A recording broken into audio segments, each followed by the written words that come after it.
कमाल देरो भरिसां ॻोठ पुनू ख़ान गरमाणी में क़ाइम प्राइमरी स्कूल बुनियादी सहूलियतुनि खां महरूम बणियल शागिर्दनि ऐं ॻोठाणनि जो एहतजाज।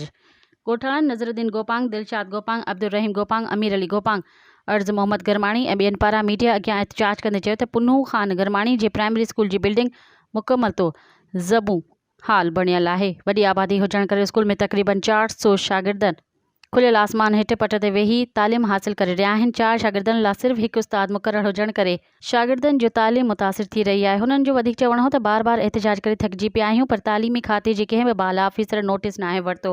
हुननि आलमी चीफ जस्टिस ऑफ पाकिस्तान, वज़ीर आला सिंध, तालीम जे वज़ीर ऐं वस वारनि खे अपील कंदे चयो त वॾी आबादी रखंदड़ ॻोठ पुनू ख़ान गरमाणी में स्कूल जी बिल्डिंग तामीर करे फर्नीचर जी खोट समेत वधीक उस्ताद मुक़रर करे ग़रीब शागिर्दनि जी तालीम मुतासिर थियण खां बचाई वञे। ॿी सूरत में मुतालबनि जी मंजता लाइ ग़रीब शागिर्दनि जा वालिदैन गॾु थी हिकु वॾी तहरीक शुरू कंदा ऐं DC ऑफिस अॻियां एहतजाजी कैंप क़ाइमु कई वेंदी।